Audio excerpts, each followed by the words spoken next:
नमस्कार, स्वागत है आपका। कोरोना संक्रमण का मध्य प्रदेश में उपचुनाव का मुद्दा बनने जा रहा है। जिस तरीके से कोरोना संक्रमण फैलने को लेकर आरोप प्रत्यारोप का दौर चल रहा है, उससे अब ये साफ जाहिर हो रहा है। शिवराज जी ने अपने टीवी में कहा कि क्या कमलनाथ जोशी है कि कोविड आ रहा है।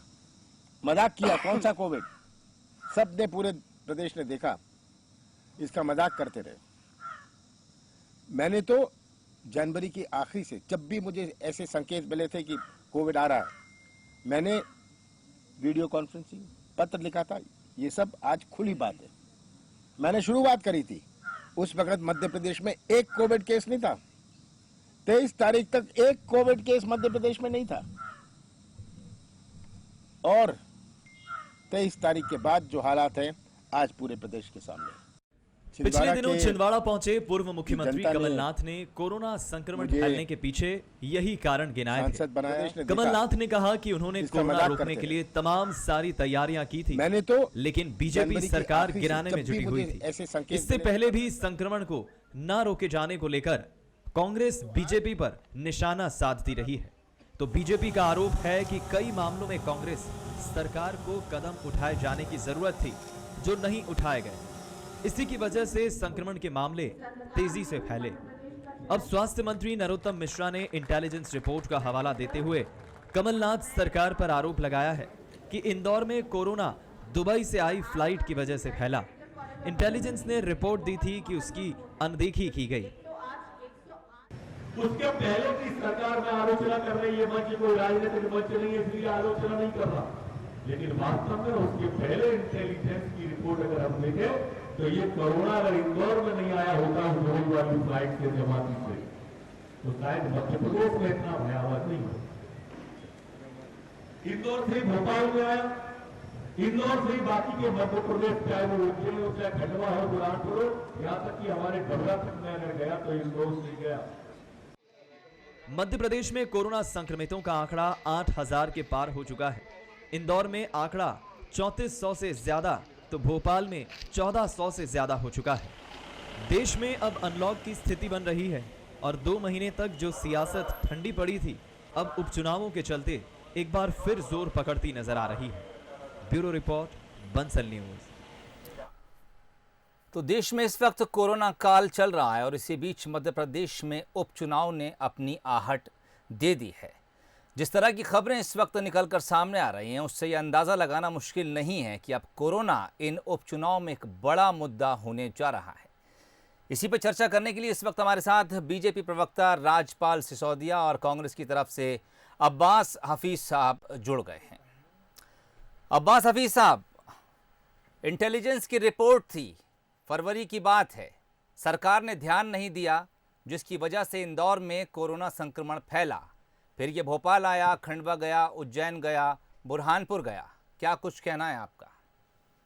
देखिए, सबसे पहले माननीय पूर्व मुख्यमंत्री और कांग्रेस कमेटी के अध्यक्ष कमलनाथ जी ने बहुत साफ स्पष्ट कर दिया कैसे कैसे कदम उठाए। और उस वक्त भारतीय जनता पार्टी का शीर्ष नेतृत्व मजाक उड़ाने में लगा था कोरोना संकट काल का। वो बयान हम सब ने सुना है, उसको दोहराने का कोई मतलब नहीं है। और यहाँ पर अगर ये इंटेलिजेंस की रिपोर्ट की बात कर रहे हैं तो हमने तो उस पर सारी तरह की कार्रवाइयां की थी। अगर इंदौर से आप कहते हैं भाजपा के साथी हमारे कि वहां से फ्लाइट्स में लोग आ गए, तो क्या दिल्ली और बंबई के एयरपोर्ट्स पे screening airport authority of India नहीं कर रहा था? क्या सिविल एविएशन मिनिस्ट्री के ये निर्देश नहीं थे कि केवल चीन से आने वाले लोगों की स्क्रीनिंग होगी? वो भी बहुत बाद में कहा गया था। इटली के लोगों का क्या हुआ था? अमेरिका से आने वाले लोगों का क्या हुआ था? भाजपा की सरकार, सोहेल जी, गुजरात के अंदर और गुजरात में अहमदाबाद में सबसे बड़ा इवेंट नमस्ते ट्रंप हुआ, उसमें कितनों की स्क्रीनिंग हुई? आज अहमदाबाद बिल्कुल मौत की कगार पे खड़े हुआ है बहुत से लोगों के लिए। 8 लाख का आंकड़ा है वहां संक्रमण का, आगे डबलिंग रेट अमेरिका के बराबर है। भारतीय जनता पार्टी को शर्म आनी चाहिए और क्षमा के साथ अपनी बात को शुरू करना चाहिए, क्योंकि ये उनकी केंद्र सरकार की गलती और फिर यहाँ मध्य प्रदेश क्या सत्ता की दौलता ले डूब कर आज पूरे मध्य प्रदेश को भुगतान करना पड़ा है। ये कहना अपनी जिम्मेदारी से भागना होगा।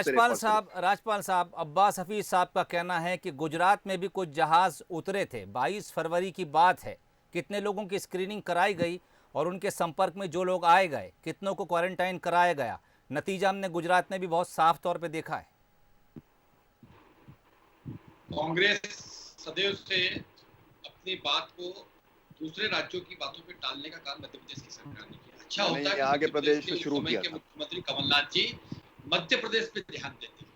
वो आईफा अवार्ड देखते रहे, बाद में अपने कांग्रेस के अंदरूनी झगड़े निपटाते रहे, बाद में सरकार बचाने में लगे रहे और उन्होंने मध्य प्रदेश में कोविड हमने आईफा महामारी कैंसिल किया। कोविड जब भाई आप बोल रहे थे जब मैं सुन रहा था, थोड़ा धैर्य रखिए, अब्बास साहब सुन थोड़ी लीजिए, शालीनता अब्बास का साहब सुन परिचय लीजिए, दीजिए।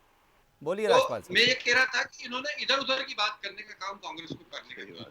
ये कभी भी पॉइंट की बात नहीं करेंगे। बात पॉइंट की यह है कि स्पेसिफिक फ्लाइट का नाम लेने का काम किया है नरोत्तम मिश्रा जी ने, कि दुबई से आने वाली फ्लाइट जो सीधी इंदौर आई थी उसके अंदर से संक्रमित लोग उतरे थे। उस समय के इंटेलिजेंस ने कमलनाथ जी को बताया था कि इस जो फ्लाइट आ रही, इस फ्लाइट के अंदर कोविड के संक्रमित आ रहे हैं, परंतु उस समय कमलनाथ जी की प्राथमिकताएं आईफा अवार्ड थी। उस समय उनकी प्राथमिकता कांग्रेस के अंदरूनी झगड़े निपटाने थे। उस समय प्राथमिकता उनकी सरकार बचाना थी। उस समय मध्य प्रदेश की जनता की चिंता करना उनकी प्राथमिकता नहीं थी। मध्य प्रदेश में वैश्विक महामारी कोविड से बचाव के अगर प्रयास शुरू हुए हैं तो 24 मार्च की रात से शुरू हुए हैं, 23 मार्च की रात से शुरू हुए हैं, जब शिवराज सिंह चौहान जी ने शपथ ली और शपथ लेते ही रात को अब्बास साहब, ये आरोप बहुत आम है कि जो पूरा मार्च का महीना, फरवरी के आखिरी हफ्ते से लेके मार्च का पहला महीना तक सरकार बचाने में कमलनाथ ने खो दिया। क्या कुछ कहेंगे आप?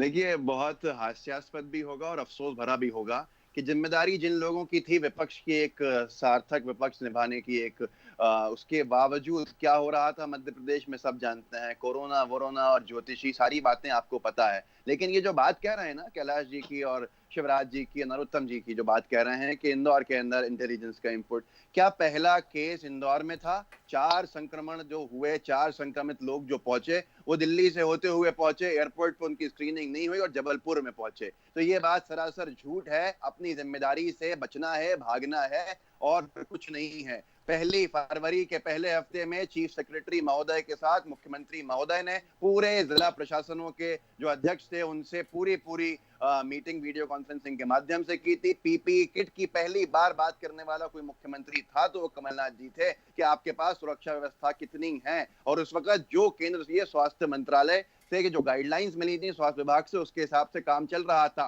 13 मार्च को मोदी जी की सरकार के स्वास्थ्य मंत्रालय ने एक क्लैरिफिकेशन इशू किया कि ये नेशनल पैंडेमिक नहीं है, नेशनल इमरजेंसी नहीं है, कोरोना से डरने की जरूरत नहीं है। अगर बात निकलेगी तो बहुत दूर तक जाएगी। ये बात होती है। मुझे लगता है आज भाजपा को सिर्फ ये बताना चाहिए कि जब उन्होंने सत्ता गिरा दी, सरकार गिरा दी, सत्ता में खुद काबिज हो गए, 1 महीने तक अब्बास साहब, क्या इसे एक मुद्दे के तौर पे आप उपचुनाव में लेके जाएंगे? क्या वहां सफाई देंगे आप अपनी?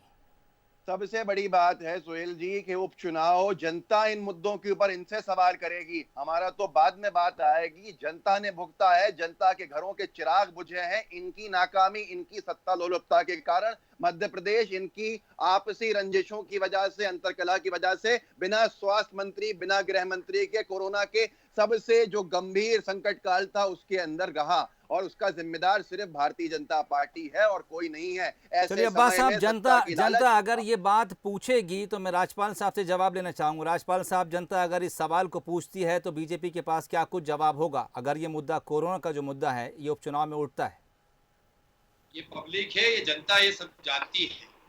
ये भी जानती है कि कमलनाथ जी ने क्या किया और ये भी जानती है कि शिवराज जी जिस दिन से इस मध्य प्रदेश की बागडोर संभाले तब से वो क्या कर रहे हैं। निश्चित तौर पर हम जनता की अदालत में जाएंगे और हमने जो किया है, हमारी जिस भावना के साथ हमने जनता की सेवा करने का काम किया है वो हम उनको बताने का काम करेंगे। परंतु जनता सिर्फ 23 मार्च के बाद की सरकार से ही नहीं पूछेगी। 23 मार्च के पहले भी 15 महीने तक मध्य प्रदेश के अंदर कोई सरकार रही है जिसने सारे रिकॉर्ड तोड़े हैं भ्रष्टाचार से लगा के तमाम बातों के, उनसे भी प्रश्न करेगी, उस कुशासन को भी देखेगी। और आरोप हम नहीं लगा रहे हैं, आरोप इनके ही मंत्री, इनके ही पूर्व मुख्यमंत्री पे लगाते हैं, इनके ही मंत्री अफसरों पे लगाते हैं, इनके ही अफसर इनके विधायकों पे लगाए हैं। तो सब जनता पूछेगी, किसान पूछेगा क्या हुआ तेरे कर्ज माफी के वादे का, क्या हुआ तेरे ब्याज, वो दंड ब्याज लग रहा है, आज किसान को कर्ज माफी के नाम पर छोटा सा सवाल है आपने आपसे। बैंक से डिफाल्टर कर दिया है, उसके ऊपर दंड ब्याज अच्छा लगने की राजपाल साहब, स्थिति एक बना दी है। एक बात और आपसे जानना चाहूंगा। कांग्रेस अगर इस मुद्दे को लेकर उपचुनाव में उतरने जा रही है तो आपने कहा कि बीजेपी के पास इसका जवाब है और हम हर मोर्चे पर जवाब देने के लिए तैयार हैं, लेकिन अगर कोरोना को एक बीमारी की तरह देखा जाए, एक महामारी की तरह देखा जाए जिसने पूरी दुनिया के बड़े बड़े देशों को घुटने टेकने पर मजबूर कर दिए, क्या आपको लगता है कि एक बीमारी और एक महामारी को चुनावी मुद्दा बनाया जाना ठीक है? किस हद तक आप इसे जस्टिफाई करेंगे? बिल्कुल इस विषय को राजनीति से और चुनावी विषय से दूर रखना चाहिए। यही बात माननीय मुख्यमंत्री जी और यही बात माननीय केंद्रीय नेतृत्व और देश के प्रधानमंत्री जी सदैव ये बात कहते रहे हैं कि ये जो वैश्विक महामारी है, इस महामारी ने विपक्ष ने भी सुझावात्मक रूप से अपने सामने आना चाहिए, सुझाव देना चाहिए, कैसे अच्छे से व्यवस्था हो उस पर बात करना चाहिए। परंतु मध्य प्रदेश के दुर्भाग्य है कि यहाँ के नेता इतनी चिरकुटाई की बात कर रहे हैं। जीतू पटवारी हुए, सज्जन वर्मा हुए, राजपाल इस प्रकार की साहब बातें मना कर रहे हैं। उनका कहना है कि कोरोना जैसी बीमारी को मुद्दा नहीं बनाया जाना चाहिए। अब्बास साहब, आपके पास आना चाहूंगा, क्या कहती है फिर कांग्रेस इस बारे में? अगर बीजेपी साफ तौर पे कह रही है कि कोरोना जैसी बीमारी को मुद्दा नहीं बनाया जाना चाहिए, कांग्रेस का स्टैंड क्या होगा इस पर? जनता ने जिस चीज को भुगता हो, इनकी लापरवाही, इनकी अंतरकला, इनके अंतर्विरोध की वजह से आज भी कोई इस संकट काल में पूरा निकाल दिया। अनलॉक 1.0 हो गया, आज तक जिला के प्रभारी मंत्री नहीं बन पाए हैं। जिले एक तरह से अनाथ हैं मंत्रियों के बिना, लेकिन इनकी अंतरकला इतनी है कि बस सिर्फ चलती हैं बातें कि 6 दिन में कर देंगे मंत्रिमंडल विस्तार, पूरा मंत्रिमंडल दे देंगे, लेकिन नहीं करते। जनता ने इनको भुगता, जनता ने अपनों को खोया। अब्बास साहब, कोरोना को मुद्दा बनाया जाना चाहिए या नहीं? बीमारी है, महामारी है, सब लोग परेशान हुए। चुनावी मुद्दा वो होना चाहिए, नहीं होना चाहिए? कांग्रेस का क्या स्टैंड? में से कोई नहीं बनाएगा, लेकिन जनता बनाएगी। जनता इनसे सवाल पूछेगी, इनको दौड़ना पड़ेगा वहां से सवाल दे के जवाब नहीं दे सकते। अब्बास साहब, जनता इसको मुद्दा बनाएगी, लेकिन हम उस बयान को भी तो याद दिला दें आपको जो कमलनाथ साहब ने पहले दिया था। उन्होंने सबसे पहले ये बात उठाई थी और कहा था कि मैंने तमाम वो रिपोर्ट्स बनाई थी, मैंने सबसे पहले ये कहा था कि कोविड-19 सबसे ख़तरनाक होने जा रहा है,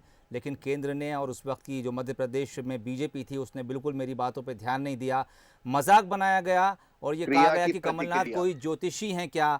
आपको बता दें ये जो बयान था ये सबसे पहले शुरुआत कमलनाथ साहब की तरफ से हुई थी। क्रिया की प्रतिक्रिया। भारतीय जनता पार्टी ने जब इंदौर को मैनेज नहीं कर पाने में असफल रहने के ऊपर कांग्रेस की पूर्ववर्ती सरकार पे आरोप लगाने शुरू किए, अपनी गलतियां, अपने अंतरकला, अपने अंतर्विरोध को ढाकने के लिए कांग्रेस की सरकार के ऊपर आरोप लगाने शुरू किए, तो जवाब तो बनेगा, जवाब तो सुनना पड़ेगा। और अगर आपको लगता है कि हम इस बात के जवाब नहीं देंगे तो जनता भी चाहती है कि हम जवाब दें, लेकिन अपनी जिम्मेदारी से भागकर अपनी विफलता के आरोप दूसरों पर लगाती है ये भाजपा की सरकार, तो जवाब तो देंगे हम। चलिए अब्बास साहब, आपके जवाब से ये बात साफ तौर पे जाहिर हो रही है कि कांग्रेस के जो तेवर हैं वो ये बता रहे हैं कि कोरोना के जो पूरा मामला है वो उपचुनाव में ज़रूर जाएगा और लोगों को इसकी जो सरगर्मी है वो उपचुनाव में ज़रूर सुनाई देगी। आप दोनों मेहमान हमारे साथ बने रहिए। एक मुद्दा और भी अब्बास साहब, हम उस पर आपसे चर्चा करेंगे। फिलहाल मैं इस मुद्दे को यहीं पर विराम दे रहा हूँ। अगली जो मुद्दा है हमारा वो ये है कि मध्य प्रदेश सरकार ने घरेलू उपभोक्ताओं को राहत देते हुए बिजली के बिल अब आधे करने का ऐलान कर दिया है।